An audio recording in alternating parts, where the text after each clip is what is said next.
Good morning students. आज हम बात करेंगे प्लेट विवर्तनिकी के पार्ट 2 की। जैसा कि आपको पता है कि पिछली क्लास थी उसमें हमने पढ़ा था प्लेट विवर्तनिकी का विकास कैसे हुआ, प्लेट टेक्टोनिक्स का विकास कैसे हुआ। साथ ही हमने देखा कि विभिन्न प्रकार की जो मेजर प्लेट्स हैं और माइनर प्लेट्स हैं, मुख्य प्लेट और गौण प्लेट कौन कौन सी हैं और इनमें जो आपका संचरण होता है वो किस प्रकार से होता है। तो आज की क्लास में हम देखने वाले हैं कि जो प्लेट का जो मूवमेंट होता है, प्लेट विवर्तनिकी में जो प्लेट्स का मूवमेंट होता है वो किस प्रकार से आपको होता है, उसके पीछे कौन कौन से जो बल हैं वो उत्तरदायी हैं। तो स्टार्ट करते हैं इस वीडियो को हम। सबसे पहले देखते हैं प्लेट को संचालित करने वाले बल, forces for the plate movement. आप देखोगे कि जो वैगनर का महाद्वीपीय विस्थापन सिद्धांत आया, उस महाद्वीपीय विस्थापन सिद्धांत के पहले ऐसा माना जाता था कि जो पृथ्वी का जो ऊपरी भाग है या जो क्रस्ट है वो गतिशील नहीं है, मतलब वो गतिहीन है। लेकिन महाद्वीपीय विस्थापन सिद्धांत के बाद में जो विकास हुआ, महाद्वीपीय विस्थापन सिद्धांत ने खुद ने भी बताया कि जो पृथ्वी का ऊपरी भाग है वो, जिसको उन्होंने सियाल कहा, वो सीमा के ऊपर तैर रहा है, मतलब उसमें गतिशीलता का गुण विद्यमान है। इसके बाद में और बहुत सारे विचार आए जिन्होंने ये कहा कि प्लेट जो है वो संचलित हो रहे हैं। ठीक है, आप उनमें विचारों में देखोगे सागर नितल प्रसरण या सी फ्लोर स्प्रेडिंग, और जो प्लेट टेक्टोनिक्स है, प्लेट विवर्तनिकी है, उनके द्वारा इन सिद्धांतों को ये बल मिला कि पृथ्वी के धरातल व भूगर्भ जो है वो स्थिर नहीं है, वो गतिमान है, वो गतिशील है। और प्लेटों की गति को निर्धारित करने वाले जो बल हैं, उनमें जो प्रमुख बल हैं वो कौन कौन से हैं, उनके बारे में हम बात करते हैं। 3 बलों की आज हम बात करेंगे। एक है आपकी संवहनीय धाराएं, एक है आपका स्लैब पुश सिद्धांत, और एक है आपका स्लैब पुल सिद्धांत, और दूसरा है आपका स्लैब पुश सिद्धांत। ठीक है, तो स्लैब पुल, पुश और संवहनीय धाराएं, ये 3 जो कारक हैं, प्रमुख बल हैं जिनकी वजह से जो प्लेट है वो संचलित होती है या प्लेट्स में मूवमेंट होता है। सबसे पहले बात करते हैं संवहनीय धाराओं की या कन्वेक्शन करंट्स की। कन्वेक्शन करंट्स के बारे में हम ऑलरेडी पढ़ चुके हैं, जिस विचार का जो प्रतिपादन था वो आर्थर होम्स ने 1930 के आसपास किया। ठीक है, तो बात करते हैं फिर से एक बार संवहनीय धाराओं की। देखिए, प्लेटें गतिशील हैं तथा ऐसा माना जाता है कि दृढ़ प्लेट के नीचे गतिमान तप्त मैग्मा वृत्ताकार रूप में गतिशील है। मतलब जो तप्त मैग्मा है, जो एस्थेनोस्फीयर में अवस्थित है या दुर्बलता मंडल में जो मैग्मा है, उसके ऊपर जो प्लेट्स है वो मूव कर रही है। तो जो ये, जैसे मान लो ये एस्थेनोस्फीयर है, यहाँ पे तप्त मैग्मा है और इसके ऊपर जो प्लेट्स हैं ये गतिशील हैं, प्लेट में गति है। ठीक है, तो ये गति क्यों है? अब इस गति का कारण देखिए, ये मैग्मा धरातल पर पहुंचकर अपसरित होता है। जैसे जहाँ से भी मैग्मा निकलता है वो धरातल से बाहर निकलता है और अपसरित होता है। ठीक है, डाइवर्जेंस होता है उसमें। इसके बाद में ठंडा होता है और ठंडा होकर अवतलित होता है। अपसरण के बाद में बाहर निकलता है, ठंडा होता है, ठंडा होने के बाद अवतलित होता है और नीचे बैठता है। और इसके द्वारा एक चक्र निर्मित होता है, जिस चक्र को कन्वेक्शन लूप कहते हैं या कन्वेक्शन फ्लो कहा जाता है। ठीक है, संवहनीय प्रवाह या संवहनीय लूप इसको कहा जाता है। और आप देखोगे कि ये लूप निर्मित क्यों होता है, इसके बारे में मैंने पिछले वीडियोस में बताया आपको कि ये जो लूप निर्मित होता है वो इसलिए होता है कि पृथ्वी के विभिन्न स्थानों के जो आंतरिक ताप है उसमें भिन्नता उत्पन्न होती है, और इसी तापीय भिन्नता या थर्मल डिफरेंस की वजह से ये जो लूप है वो निर्मित होता है। अब आप पूछोगे कि जो पृथ्वी के भीतर ताप है उसकी उत्पत्ति के स्रोत क्या हैं, उसके माध्यम क्या है? तो उसके 2 माध्यम हैं। पहला है रेडियोधर्मी तत्व, रेडियो एक्टिव एलिमेंट्स हैं, उनमें निरंतर क्षय या उनमें निरंतर डिके होता रहता है, उसकी वजह से ताप की उत्पत्ति होती है। और जो दूसरा सोर्स है वो है पृथ्वी की अवशिष्ट ऊष्मा। ठीक है, तो ये 2 कारक हैं जिनकी वजह से तापीय भिन्नता उत्पन्न होती है, और ये जो कन्वेक्शन लूप है या संवहनीय प्रवाह या संवहनीय लूप है ये निर्मित होता है। अब बात करते हैं संवहनीय धाराओं की। और तो आप देखोगे 1930 में आर्थर होम्स ने इस विचार को प्रतिपादित किया। बाद में हैरी हेस ने जब अपनी सागर नितल प्रसरण या सी फ्लोर स्प्रेडिंग की अवधारणा प्रस्तुत की, उसमें इस विचार को उन्होंने प्रयोग किया। दृढ़ प्लेटों के नीचे दुर्बल और तप्त मेंटल अवस्थित है। दुर्बल और तप्त मंडल जो है इसको एस्थेनोस्फीयर कहते हैं, और इसी एस्थेनोस्फीयर के ऊपर जो आपकी प्लेट्स हैं वो गतिशील है। ये डायग्राम दिया हुआ है, इस डायग्राम में आप लूप को देख सकते हैं अच्छे से। ये जो लूप है इसमें ये आप देखोगे यहाँ से जो वो है आपकी लूप स्टार्ट होता है, उठती है, उसके बाद में ये जो करंट है ये ऊपर जहाँ उठती है, जहाँ पर अपसरित होती है वहाँ पर अपसारी सीमा बनती है, डाइवर्जेंट सीमाएं बनती हैं। यहाँ पे डाइवर्जेंट सीमा बनेगी और यहाँ पे नया क्रस्ट निर्मित होगा। और जैसे ही ये ठंडा होकर नीचे वापस अवतलित होता है, जहाँ पर भी इसका अवतलन होता है उन जगह पे जो है वो आपकी अभिसारी सीमा बनती है या कन्वर्जेंट बाउंड्रीज बनती हैं, जहाँ पर जो क्रस्ट है उसका क्षेपण होता है। ठीक है, तो इस प्रकार से एक पूरा चक्र उत्पन्न हो जाता है। इस चक्र को क्या कहा जाता है? कन्वेक्शन लूप या कन्वेक्शन फ्लो। तो ये आपकी हो गई संवहनीय धाराएं।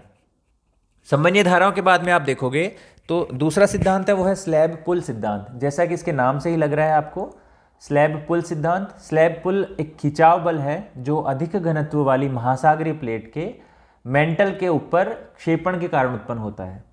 मतलब कहने का मतलब क्या है कि ये जो बल है, ये खिंचाव बल है, जैसा कि इसके नाम में लिखा हुआ है पुल। तो इसमें क्या होता है कि जो महासागरीय प्लेट है वो ऊपर है और वो आपकी उसका घनत्व ज़्यादा होता है, डेंसिटी उसकी ज़्यादा होती है, और जो जिसके ऊपर वो तैर रही है वो मेंटल जो है उसका घनत्व आपका कम होता है। अब देखोगे इस सिद्धांत के अनुसार महासागरीय प्लेट का घनत्व अधिक होता है और उष्ण मेंटल का घनत्व कम। और घनत्व में इसी अंतर के कारण क्या होता है कि जो महासागरीय प्लेट है वो तेजी से मेंटल की ओर प्रवाहित होती है या मेंटल में धंसती है या उसमें सबडक्ट होती है, और इसी सबडक्शन या क्षेपण के कारण यह बल जो है निर्मित होता है। और यही जो क्षेपण है ये आपका जो प्लेट्स हैं उसकी गतिशीलता को निर्धारित करता है। इस प्रकार से प्लेटों के संचलन में स्लैब पुल एक प्रमुख बल के रूप में कार्य करता है। ये जो डायग्राम दिखा रहे हैं आपको, इसमें आप देख सकते हो कि स्लैब पुल सिद्धांत किस प्रकार से काम करता है। ये जो आप ऊपरी भाग देख रहे हो ये स्लैब पुल है। ये नीचे वाला जो मेंटल है इसका घनत्व कम है, और ये जो ऊपरी महासागरीय भाग है, महासागरीय प्लेट है, इसका घनत्व ज़्यादा है। तो ये नीचे गतिशील होती है या क्षेपित होती है, और इसी क्षेपण के कारण से जो बल उत्पन्न होता है उसको हम कहते हैं स्लैब पुल सिद्धांत या स्लैब पुल थ्योरी। अब इसी के जैसा एक दूसरा बल होता है जो आपका पुश सिद्धांत है या रिज पुश सिद्धांत है। इसमें क्या होता है, इसमें आप देखोगे कि प्लेट जो है मध्य महासागरीय कटक जो है मिड ओशनिक रिज है, उसके पास में जहाँ पर भी आपकी अपसारी सीमा होती है वहाँ पर लावा निकलता है, और वो जो लावा निकल रहा होता है वो अत्यंत उष्ण होता है, अत्यंत गर्म होता है। धीरे धीरे जैसे कि ये लावा ठंडा होता है तो क्या होता है वहाँ पे जमने लग जाता है। जमने से क्या होता है कि आसपास के क्षेत्र से इसकी जो ऊंचाई है वो अधिक हो जाती है, और ये जो उसमें जो फिर है गुरुत्वाकर्षण के कारण इसमें गतिशीलता उत्पन्न होती है, और इसी गतिशीलता के कारण से जो है वो आपकी प्लेट हैं वो गतिशील होती हैं। गुरुत्वबल के कारण से ये कटक के पास अवस्थित जो भी क्षेत्र है, लिथोस्फीरिक पार्ट है, ये कटक से दूर होने लग जाता है, और जो आपकी प्लेट है उनको गतिशील करता है या प्लेट्स को संचलित करता है। इस डायग्राम में आप देख सकते हो कि ये जो भाग है यहाँ से तप्त लावा बाहर निकलता है। ये जो कटक है यहाँ पर तप्त लावा बाहर निकला है, बाहर निकलने के बाद यहाँ पे ये जमा हो जाता है, जमा होता है, ठंडा होता है, ठंडा होने से ये आसपास के क्षेत्र से ऊंचा हो जाता है, और इसमें गुरुत्वाकर्षण के कारण से गतिशीलता उत्पन्न होती है। और यही गतिशीलता जो है वो आपको कहलाती है रिज पुश सिद्धांत, जिसमें जो रिज निर्मित हुआ है वो पुश करता है प्लेट को। ठीक है, इसकी वजह से गतिशीलता उत्पन्न होती है। तो इस प्रकार से हमने तीन बातें देखी जिनकी वजह से हम जिनके जो कारक हैं पृथ्वी के जो प्लेट्स हैं उनमें गतिशीलता के लिए उत्तरदायी हैं वो। अब हम बात करते हैं प्लेट किनारों की और प्लेट सीमा की, plate margins end plate boundaries. तो आप देखोगे कि सबसे पहले आपको पता है कि प्लेट क्या होते हैं। प्लेट जो है आपके क्रस्ट के ऊपरी दृढ़ भूखंड है जिसको प्लेट कहा जाता है। अब प्लेट का जो सीमांत भाग है उसको हम कहते हैं प्लेट का किनारा या प्लेट मार्जिन्स, जबकि दो प्लेट के मध्य जो संचलन मंडल है या जो जोन ऑफ मूवमेंट है उसको कहा जाता है प्लेट सीमा या प्लेट बाउंड्रीज। ठीक है, सीमाएं नवनिर्मित पर्वत प्रणाली, महासागरीय कटक और गर्तों से संबंधित होती हैं। कहने का मतलब यह है कि जो भी प्लेट बाउंड्रीज होती हैं वहाँ पर जितने भी वो एक्टिव बाउंड्रीज होती हैं, वो एक्टिव मार्जिन्स होते हैं, वहाँ पर अत्यंत क्रियाशील होती हैं, वहाँ पर ज्वालामुखी क्रियाएं घटित होती हैं, वहाँ पर भूकंप घटित होते हैं, भूकंप आते हैं, साथ ही वहाँ पर या तो क्रस्ट का क्षेपण होता है या नवीन क्रस्ट का निर्माण वहाँ पर होता है। अब आप देखोगे कि प्लेटों के किनारे सबसे महत्वपूर्ण होते हैं क्योंकि इन्हीं किनारों के सहारे ही भूकंपीय, ज्वालामुखी और विवर्तन की घटनाएं या टेक्टोनिक एक्टिविटीज़ घटित होती हैं। प्लेटों का विस्थापन नियमित रूप से एक दूसरे के सापेक्ष दिशा में हो रहा है, मतलब कोई भी प्लेट है वो दूसरी प्लेट के सापेक्ष गति कर रही है, और इसी संचलन के आधार पर, इसी प्लेट संचरण के आधार पर तीन प्रकार की प्लेटें पहचानी गई है, तीन प्रकार की प्लेट सीमाओं की पहचान की गई है। वो कौन कौन सी हैं? वो तीन प्लेटें हैं आपकी अपसारी सीमा, अभिसारी सीमा और तीसरी है संरक्षीय या रूपांतरित सीमा। इस डायग्राम में आप देख सकते हो प्लेट बाउंड्रीज और प्लेट मार्जिन्स। जैसे आप देखोगे जहाँ पर भी संचलन मंडल है इसको कहा जाता है प्लेट बाउंड्री या प्लेट सीमा, और ये जो क्षेत्र है आपका इसको कहा जाएगा प्लेट मार्जिन। प्लेट मार्जिन का वो भाग जो एक्टिव है या जहाँ पर आपको बाउंड्रीज हैं वो आपके कहलाएंगे एक्टिव मार्जिन्स, और ऐसा क्षेत्र जहाँ पर टेक्टोनिक एक्टिविटीज़ बहुत कम घटित होती हैं उनको कहेंगे पैसिव मार्जिन या निष्क्रिय मार्जिन। ठीक है, तो इसमें आप देख सकते हैं कि जो प्लेट मूवमेंट है वो किस प्रकार से होता है, उसके आधार पर हम प्लेट्स के प्रकार को या प्लेट के बाउंड्री के प्रकार को निर्धारित करते हैं। तो ये आप देख सकते हो इस डायग्राम में, आप देखेंगे कि जहाँ जहाँ भी प्लेट बाउंड्रीज हैं वहाँ पे आपको इधर ज्वालामुखी मिल रहे हैं या वहाँ पर आपको भूकंपीय क्षेत्र प्राप्त होते हैं। तो इस वजह से जो प्लेट बाउंड्रीज हैं वो बहुत ही एक्टिव जोन्स हैं। ये आप जो रेड कलर में देख रहे हैं ये सारा जो एरिया है इसको कहते हैं रिंग ऑफ फायर या अग्निवलय। यहाँ पर आपके सारे के सारे जो जितने भी ज्वालामुखी हैं, प्रमुख जो वोल्केनोज हैं, ज्वालामुखी हैं, वो आपको यहाँ पे देखने को मिलते हैं, और ये कन्वर्जेंट बाउंड्री है यहाँ पे पाई जाती है। हम देखेंगे आगे अगली स्लाइड में कि 3 प्रकार की जो बाउंड्रीज हैं वो कौन कौन सी होती हैं। जैसे कि मैंने अभी आपको बताया पहले कि 3 प्रकार की हम प्लेट सीमा के बारे में बात करेंगे। सबसे पहली है अपसारी सीमा जिसको कहते हैं डाइवर्जेंट बाउंड्रीज, जो एक दूसरे से दूर होते हैं। ठीक है, दूसरा जो प्रकार है वो है आपका अभिसारी सीमा या कन्वर्जेंट बाउंड्रीज। इसमें जो है वो कन्वर्जेंस होता है, मतलब 2 प्लेट एक दूसरे के पास आते हैं। तीसरा है आपका संरक्षी या रूपांतरित सीमा। ठीक है, इसमें एक दूसरे के सापेक्ष खिसकते हैं। तो ये 3 जो बाउंड्रीज हैं इनको हम देखेंगे। जैसे ये आपकी संरक्षी है, ये आपकी अपसारी है और ये आपकी अभिसारी सीमा है। विभिन्न क्षेत्रों में विभिन्न प्रकार की बाउंड्रीज आपको देखने को मिलती हैं। हम एक एक करके इनको शॉर्ट में देखते हैं। सबसे पहले बात करते हैं डाइवर्जेंट बाउंड्रीज की या अपसारी सीमाओं की। तो डाइवर्जेंट बाउंड्रीज या अपसारी सीमाएं क्या होती हैं? जब 2 प्लेट एक दूसरे के विपरीत दिशा में विस्थापित होती हैं, मतलब जो विस्थापन है जब एक दूसरे के विपरीत दिशा में होता है तो उसको हम कहते हैं अपसारी सीमा। मतलब विस्थापन कहाँ होता है? विपरीत दिशा में। अपसारी सीमा में विस्थापन विपरीत दिशा में होता है, और जब ऐसा विस्थापन होता है तो वहाँ पर नवीन क्रस्ट का निर्माण होता है, नई क्रस्ट का निर्माण होता है। चूँकि नई क्रस्ट का निर्माण होता है तो इनका दूसरा नाम क्या है? इनको रचनात्मक सीमा या कंस्ट्रक्टिव बाउंड्रीज भी कहते हैं। क्यों कहते हैं? क्योंकि यहाँ पर नवीन क्रस्ट का निर्माण होता है। अब आप देखो, वे स्थान जहाँ पर प्लेट एक दूसरे से हटती है वहाँ पर जगह का प्रसार होता है, तो इनको स्प्रेडिंग साइट्स या प्रसारी स्थल भी कहा जाता है। तो जब आपने सी फ्लोर स्प्रेडिंग पढ़ा था तो आपने पढ़ा था कि जो मिड ओशनिक रीजेज हैं, मध्य महासागरीय कटक हैं, वहाँ पर प्लेट्स एक दूसरे से दूर खिसकती हैं तथा नीचे से जो मैग्मा निकलता है वहाँ पे वो नई क्रस्ट का निर्माण करता है। तो इस प्रकार से जो मध्य महासागरीय कटक वाले क्षेत्र हैं वहाँ पर अपसारी सीमा देखने को आपको मिलती है। अब आप देखो आगे, अपसारी सीमा का सबसे अच्छा उदाहरण मैंने जैसे कि आपको बताया मध्य अटलांटिक कटक है, मिड ओशनिक रिज है, जिसका एग्जाम्पल मिड अटलांटिक रिज है। यहाँ पर अमेरिकी प्लेट, उत्तरी और दक्षिण अमेरिकी दोनों, ये दोनों जो प्लेट्स हैं वो यूरेशियन और अफ्रीकी प्लेट से एक दूसरे से दूर खिसक रही हैं, और ये जो दूर खिसकने की दर है वो लगभग 2 सेंटीमीटर प्रति वर्ष के आसपास है। तो इस दर से ये एक दूसरे से दूर खिसक रही हैं। यदि आप इसको डायग्राम में देखोगे तो जैसे 2 प्लेट्स हैं, ये 2 प्लेट एक दूसरे से विपरीत दिशा में गमन कर रही हैं, विपरीत दिशा में विस्थापित हो रही हैं। इसके कारण से इनको कहा जाता है आपका रचनात्मक सीमा, कंस्ट्रक्टिव बाउंड्रीज। ठीक है, इसमें आप देखोगे जहाँ वे दूर हट रही हैं वहाँ पे जो एस्थेनोस्फीयर है या दुर्बलता मंडल है, वहाँ से जो लावा निकल रहा है वो बाहर निकलता है, और बाहर निकलने के कारण यहाँ पे एक नवीन क्रस्ट का निर्माण करता है, और ये नवीन क्रस्ट का निर्माण होता है। इसी वजह से इनको प्रसारी स्थल कहते हैं, क्योंकि यहाँ पे प्रसार हो रहा है, क्षेत्र फैल रहा है। ठीक है, प्रसार हो रहा है, स्प्रेडिंग साइट्स इनको कहा जाता है, और इनको रचनात्मक सीमा भी कहा जाता है। अब यहाँ पे ध्यान रखने की बात यह है, क्योंकि ये प्रसार धीरे धीरे हो रहा है, स्लो हो रहा है, तो यहाँ पे जो वॉल्केनिक एक्टिविटीज़ होती हैं वो भी यहाँ पे मंद गति से संपादित होती हैं।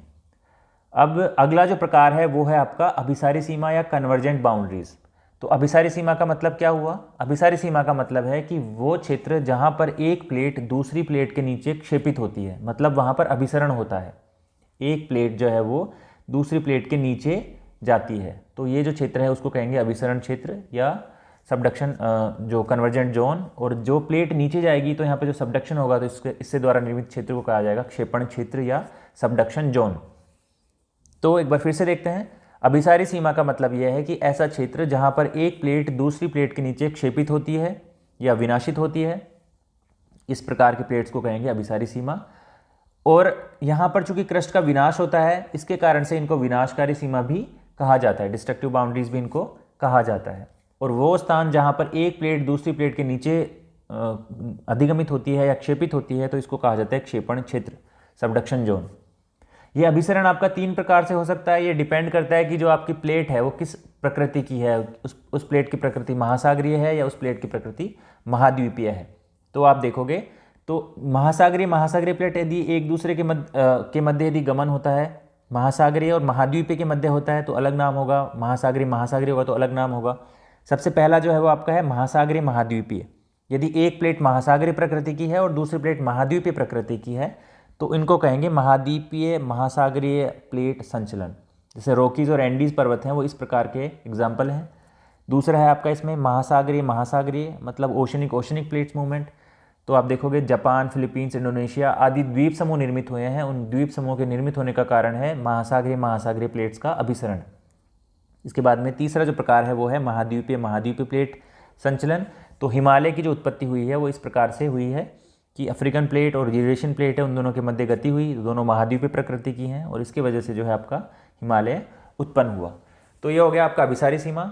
इसका आप यदि डायग्राम देखोगे तो इससे आप देख सकते हो कि दो जो हैं इनमें एक प्लेट दूसरी प्लेट के नीचे क्षेपित हो रही है, मतलब इसके नीचे जा रही है।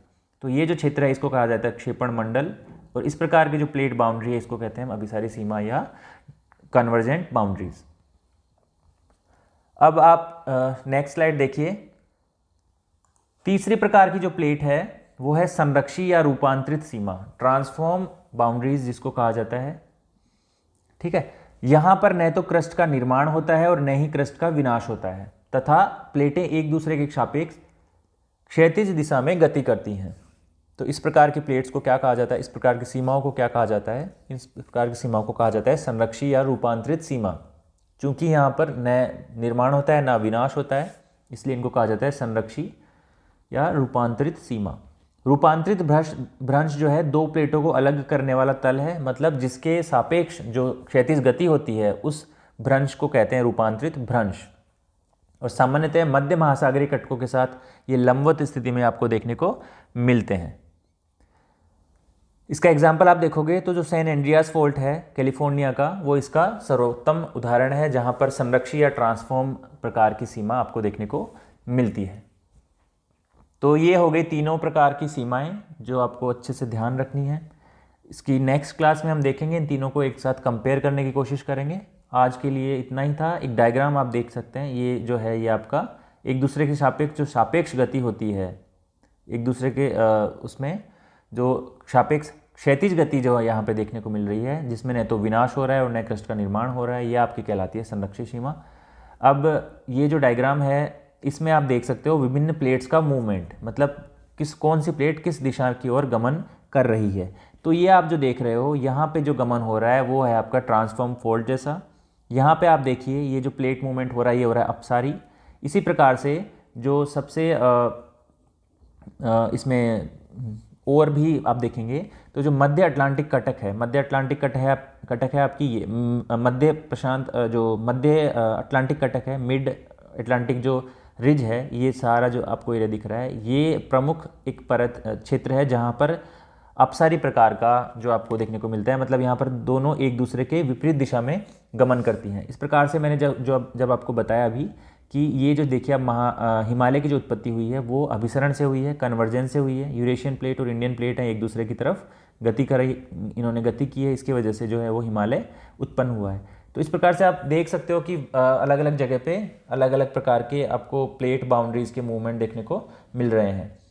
ठीक है, तो जो रिज हैं मध्य अटलांटिक जो कटक हैं, कटकों के सहारे आपको अधिकतर देखने को मिलेंगे जो अपसारी प्लेट्स।